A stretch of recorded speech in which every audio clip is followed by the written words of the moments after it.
Hi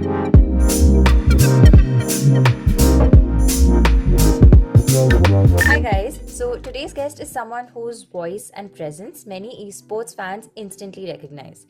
Arabinda Dey, widely known as Auro Gaming, is an esports commentator, host, and content creator who has played a key role in shaping how audiences experience competitive gaming in India. From casting high pressure matches to hosting live shows and building his own content, he's seen esports both behind the scenes and in front of the camera. Auro, welcome to the show. Great to have you with us. Thank you, Roja. Thank you for the warm welcome. Like, it's an honor to be a part of a podcast. I'll give you an insight. This is the first time I'm, doing something like this, and I'm really excited to share my experience with you guys. Awesome. Okay, or what we'll do is let's start at the beginning. I just want to know, how did you first enter the esports ecosystem, and what was it that pulled you towards commentary or hosting rather than maybe playing professionally? To be honest, it's kind of a funny story, right? I was in college, like in 2020, in my final years, when before pandemic though, this happened. At that time it was PUBG Mobile, which got into me, and I started playing with my roommates, and they suddenly, said that we can make a team and we can play in a professional scene. Where these tier 3, tier 2 scrims used to happen, and the glitter and glamour of the esports field, and suddenly the dynamos and the mortals started gaining those viewerships. So it attracted me a lot, and I thought that okay, there's something which I can do with my team, and I used to be good. But then reality came in very quickly. Then we thought that okay, playing esports is not a piece of cake. You need dedication. See, it's difficult with colleges going on. At that time, we were staying in hostel, right? Giving it a time till like 8 hours or 9 hours. It was a little difficult at that time. We used to play in our break times, and also at night after studies. So. Not like how professional esport players do it in nowadays. It's more of a high pressure situation for all of them. Like from morning to night, their routine is to just play and just be there, doing their training grounds and be on the professional field, practicing and all. So that was not the case earlier when I started.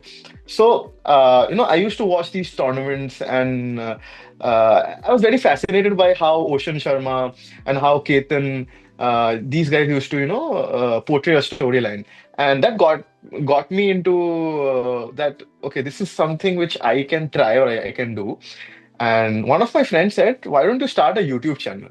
So one fine day I start a YouTube channel, and I started posting my gameplay. Not really into casting, but I started posting my gameplay, and you know slowly and steadily I gained a little bit of traction. Used to make videos, the drills and all, and that fascinated me a lot. So then I started doing all of that, like making videos for people, how they can stream, how they can game, everything. And one fine day, everybody knows Discord, right? We all, for all gamers, the hub used to be Discord. We used to get there, get together, because at that time COVID hit, so we all were back home. So nobody used to, we weren't able to, meet IRL. So that is something. Few friends gathered, and one day they said that okay, there is this scrims going on. Why don't you put it on your channel? Just uh, you know, live stream hone do. So I was like, okay, fine, let's do it. And he said, talk through it. Okay. So I was like, okay, I'll try. And that's how I started. So then I saw that, okay, this is something which where, I can flourish. And, all these events came in. I saw, I learned, and I was going through a period where I gained. I'll tell you, I gained around 800 or 850 subscribers to be specific in 1 week. Mm. Okay, so I went from having 200 or 250 subscribers to 1K subscribers in just 1 week. So I was like, okay, this is something great. Because what used to happen is these people, when these scrims I used to host it on my channel, people used to come and see. Like I used to get 10, 15 watching, and new subscribers used to join in, and I used to gain views from there. Mhm. So I was like, okay, this is something good. Now there was an organization, these small organization, they were not like on paper organization. Like, so for example, these tier three organization had a setup call with Global Esports. So Global Esports in 2020 was doing a event uh, with Sanjeevani College in Mumbai, and that was a with the that was an event. I think if I remember correctly, that was an event with the college students. Okay, and that was an event for PUBG Mobile. So they needed someone who could cast the games and also help them, help them with the production. So I was, able to talk to them through a meeting, through this organization, through a friend only, uh, and all this happened on Discord. Okay. Amazing, amazing journey. I don't know if it's, the same now also. So, like for people to, if they want to enter into, casting or anything Hmm. like that, is it the same now? Like the journey could be similar, or now things have changed? You think it's easier because people now sort of understand, especially like you said, your Yeah, parents didn't know that time that there was of course uncertainty whether this is going to work or not for you. I think the uncertainty still is there, but correct. It's yeah. there. But do you think it's easier now for people to sort of enter into esports? Kind of like a mixed opinion, Rucha, to be honest. I'll tell you why. Because yeah, it is easier to understand, and I think people are much more mature. Hmm. Uh, People know what to do and what not to do. Back then, I think there was no roadmap, right? Now people have done it. Now people have cracked, and there are full-time casters, the full-time commentators who are, like killing it, right? And some people, like I named Roshan Sharma, right? He has cracked Star Sports. I think that's the goal. Yeah. So people need to figure out what they want to do first. So back then, my thing was I started with I wanted to be a player. Then when I went into it and I saw that, okay, there's more to it in esports. There's a lot more than playing, because that's where the camera is. So, for example, if I'm a player, the focus is more on me and not more on those commentators or on the production field, or maybe on the organization part, where there are management, where there are content team, who is constantly helping the team reach to brands so that they can monetize the segment. So that is something people know how to do it, but then making an entry is difficult now because competition is there. It's more kind of an entertainment industry, right? So like how movie business is. So har Friday ko, there is someone who's making or something, making it big. But here it is like tournament to tournament. Publishers are helping these talents, and they're giving opportunities to a lot more than they used to give previously. So, for example, if I take an example of Krafton, they are, of course, the publisher for BGMI, and there are two mobile games which are currently the most popular games in India, or has the most number of viewership, or kind of the popularity zone to be specific. It's Free Fire Max and BGMI. So Garena handles, they are the publisher for Free Fire Max, and BGMI Krafton is the publisher. So they are giving opportunities to talents. Right, right, yeah. Also, or like a lot of people see only the final broadcast, right? Like, but Yeah, there's exactly. a lot of work behind it. So before you go live, like, what kind of prep actually happens that you viewers never see? I mean, it's a long process actually. So people don't know. People actually see the broadcast days, right? But in back end, there's a team working on So I'll divide the segments. Like, so, for example, there is a league operation team. There is a production team. There is of course, logistic team as well, who's handling everything. So now, what happens in league operations? I'll tell you. These are the persons who contact the players in person, like on calls or on messages. They give you the timings, they give you all the details, that what is going to happen in this tournament, when you are supposed to report, when you are supposed to have your matches, and any queries the players have regarding anything. Like maybe it's the lobby, or maybe when do we. For example, there's a player swap happening. There's some kind of problem in the teams. There are lot problems. I think there are n number of problems which happens in an esports team as well. So, for example, There are four players usually play these mobile games. In PC, there are plus one, I think 5 players, of course. Valorant is 5. Some depends on the game title as well. So, but mostly it is 4. You can take it as a 4-man roster. So if there are any roster changes, if there is any player swap happening, all this goes through the league operation team. And league operation teams is the bridge between the production team and the players. Right. So all the communication happens between them, and they pass it on to the production team, and all the data is collected by them. So the pictures you see, the camera you see, maybe the player details you see, the statistics you see, like this much kills, this much headshot. All these data are collected by the league operation teams, and they are, given to the production team. Production team, they use that data, they use those pictures, they use every kind of information they get from the league operation team in the broadcast. And of course, I won't, give you the details. It's a much more vaster process. There are machineries, of course. There are, I think, lot to it because I have seen it in front. So the production team involves, inculcates all those information on their screen, and of course, you see it live. Now comes where these logistic teams help you. So, for example, all these land events you see, right? There is this travel happening. Players, when will they reach? The jerseys, the tournament. How and when things will reach the players, the devices. Because nowadays, I think maximum LAN events are sponsored by mobile brands or any kind of brands. Okay, and those are the devices which are used by these players. So now, how will they be hand over to the players? And when will they receive it? Because they need time to practice as well. People would want to see and want to get to know these players, and what these content team does it, they make games, they host podcasts like how we are doing, right? They host game shows.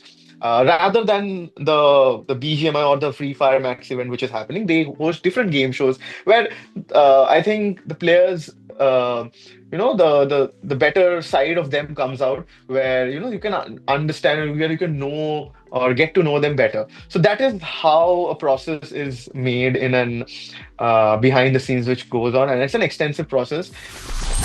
Also for you, like over time you've built a very recognizable on-screen presence. So how did you develop your own style or your own voice, as a commentator or a host? Like and was there a, like, pressure to sound or behave a certain way because you were fitting, trying to fit into the esports broadcasting? Like that's different from regular anchoring or Yeah, broadcasting we see. correct. When I went into GE, there I went through a training as in not training, because see, as I said, there are no roadmaps. You have to figure out yourself that do you want to be a hypecaster? There are 3 types of ways you can commentate. One is a color casting. So what is color casting? Color casting is what you see on screen, you talk about it. Hmm. Okay, that is what. So, for example, there's a fight happening. You see, okay, there's a possibility of a fight here. You might see a grenade being cooked by this person. For example, a player called Goblin, he's cooking his grenade. This is what a color casting is. So you are seeing what is happening, and you Right. are portraying it to the audience.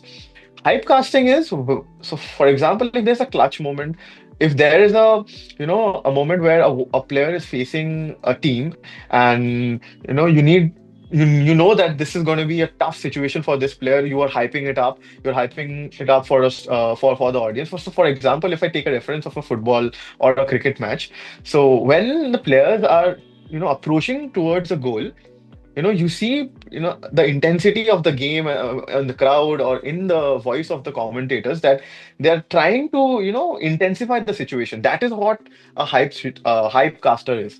Hmm. So that is when I think most of the, I think that is where you get those Instagram clips nowadays. This is the moment. This is the moment where you get the winner chicken dinner. This is the booyah moment. This is where you score a goal. Okay, this is a huge six. So that is where it's like how Ravi Shastri finished it for, in the 2011 World Cup, right? Dhoni finishes off in style. So that is a Right. hype casting example of a hype casting. Got it. Now comes the analysis part. So the players who whatever they're trying to do. So, for example, there's a mindset behind it, right? You try to explain that. So, why this is happening? That is something which you won't see on the screen. That's where you, as a caster, need to prep.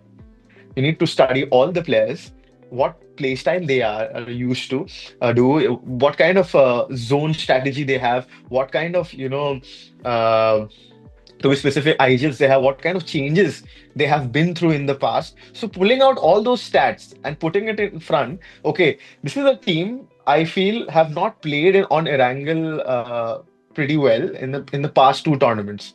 Mm. What will they do this time? This is a big tournament. 1 crore is at stakes. This is a grand final happening. They haven't done well in the past two tournaments. What will they do this time? So this is how you analyze situations and you create a story. So I think if someone has figured out this thing, I think it becomes much more easier for them to identify it. So this is my strength. So for me, I have figured out in time that um, hype casting and putting in analysis is where I, flourish. Okay. Color casting is, I think, everybody when they start with color casting because it's usually easier to do a color casting because Right. what you see is what you say, and you try to portray to it to the audience. So Right. that is to it. Got it. Content creation, like at one point it was just like a side thing, and Hmm. then it just became something serious. Like people started pursuing it as a real career. When did that happen for you? I started my YouTube journey, so I began with my YouTube. So Ah, that is, when I said that I gained 800 subscribers in 800 to 850 subscribers in 1 week. So I didn't stop there. So I was constantly making content because in right, global esports, as I said, as an organization, they're very smart. Where I would say that a lot other organization who came in seeing the fact that there is money in esports, but they ended up losing money and they ended up shutting their organization. I have been a part of a lot of organizations who are no more there right, actively working in the industry. They have shut down their business because it's not easy to break even or earn profit or be profitable in this industry because back then in 2021, 2020, it was the initial phase, and people were learning how to, monetize. And I think content is the aspect where you can earn. right, Because if you gain viewership, if you have the convincing power, if you have the influencing power, you know what influencers can do in today's world. I think influencers are more valued than Bollywood stars currently. If I say it, so like Bollywood stars also come to influencers to promote their movies. So gamers are right there. right, Okay, they're reaching these OTT platforms. They are doing advertisements, everything. They're collabing with IPL teams. So it's huge. So I got to know this from G Global Esports that content. If you don't do content, you won't be able to survive this industry. You have to be valid. You have to be active because everything here is on your face value. If people don't know you, if you are not able to connect to the audience, no, if audience is not able to relate to you, you won't be able to survive. And that's how everybody, I think all the commentators who were there before me or have started after me also have are following the same process. So they're doing commentary, they're doing events, and side by side, everybody are content creators. Either they are under a specific organization where they are staying with in a boot camp mm, uh, with players. And they have these access to these players, and they can make content, maybe some challenge videos, some cooking challenges happening, some kind of pranks are happening, some vlogs are happening. So that is how they are going through with the process. What I do currently on my YouTube channel, I currently have, of course, surpassed 10K subscribers. And my content base is more on Free Fire Max community, where I, as I said, my strength is where I can break down gameplays. So I analyze and help budding gamers and underdogs who are wanting to be future esports superstars in the Free Fire community. So I try to make videos for them, and also, of course, sometimes I stream games as well, where I can chill with my friends and stream it for the audience as well. So sometimes they come and can have interact. They can talk to me. So that is how I go with the my content process. So like you've seen it like evolve, closely the entire Hmm. esports scene. So from a media and broadcast point of view, do you think there are still like improvements in how esports events are produced and presented in India versus like how it is in the rest of the world?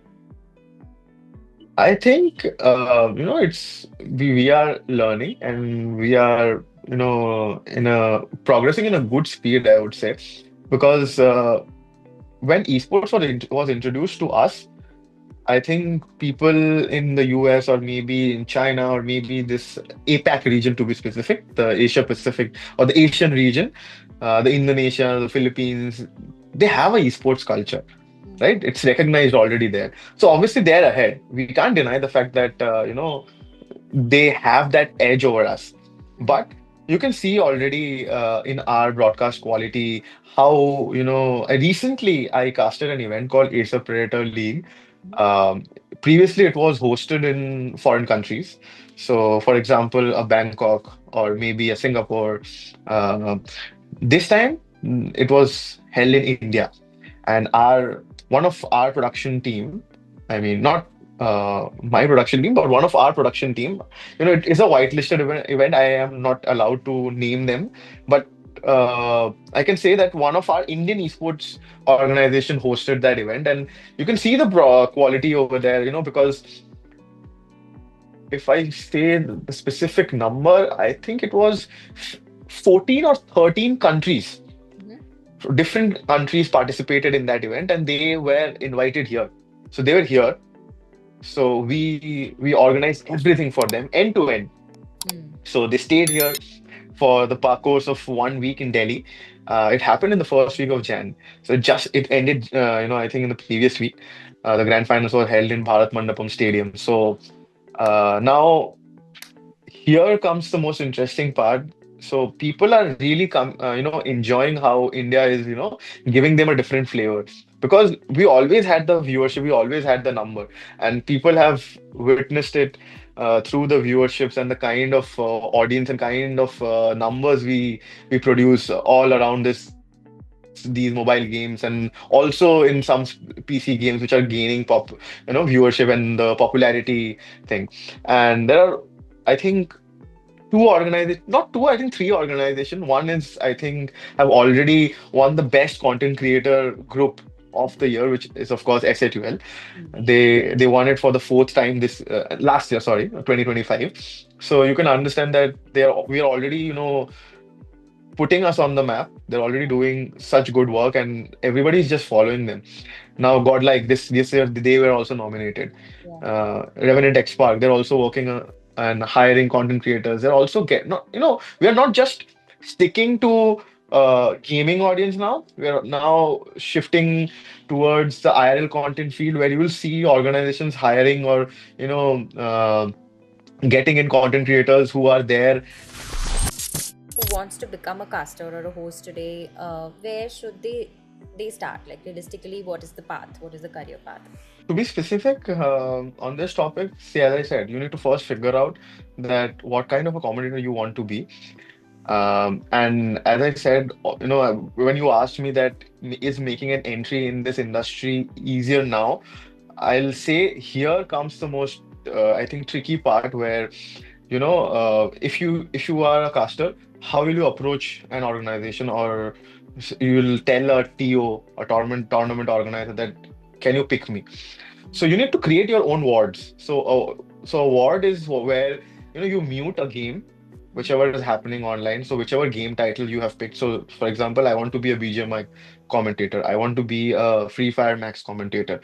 So initially, you need to begin with one game, focus on it, be, I think, good at least there, and then start learning all the other games which are popular in currently in the sector, where people can take you as a commentator. So now, what WOD review is. So, for example, you are watching a game, you mute that game, you commentate on that, you record it, and Okay. you listen to yourself. That are you able to commentate alone first? Okay, so a 30-minute game or a 20-minute game, you can do it alone or not. And once you start doing that, I think after 1 week, you'll figure out that okay, this is where I have figured out I want to be a color or a hype or a analysis caster, and you create and you save them. You make a link, you make a so for example, in esports industry, there are no CVs, right? You cannot create a resume that okay, this is the how I have this is what my education is because that is something very different in how orthodox way you approach in a TCS or something to in an IT industry. Here, you need to create your own portfolio, and that needs to be a video. So, for example, when you are doing these WOD reviews, you need to have a camera. So, you need to invest in these kind of resources. You need to have a good mic. You need to have a good camera. You need to have a good backdrop. Be it a green screen, be it a normal, of course, if you have a good camera, you can just blur your background. Or maybe if you have a good setup, of course, then though you need not have a backdrop also. Whatever background you have, whatever setup you have, you just open up your camera, you speak through you speak through, you record it, you create your link, and that is something where you approach these organizations and say, okay, I am a budding caster or a commentator. This is my link. You can have a look. This is an event where I have muted and I have casted, and this is how you approach. Okay. And now these people are always hunting. You will see all these tier three back then. Tier three, tier two scrims went live. Were not done live. It was all offline. Now these things, these tier three scrims and tier two scrims are done on live streams, and this is where you can go and practice, and you can do not expect anything monetarily in these kind of events. Get those gigs, gain experience, and once you are there doing these events, you'll figure out how to approach the bigger TOs, and you can how to go and have a conversation with the publisher. So there are few organizations who give opportunities to new talents. There is an organization called Trident Esports. It is, the owner is Ghatak Bhau. So he is someone who helps new talents a lot. You can talk to these people. These pioneers are always out there, helping the new players, new talents as in new commentators. So this is how you approach. You just need to make your content game strong. So if you are good on content side and commentating as well, your chances becomes much more higher, is what I'll say. Or what we'll do is we'll just play a quick rapid fire round. I'll just ask you some questions, Okay. short answers, whatever comes to Okay. mind first. One match or moment you loved casting the most.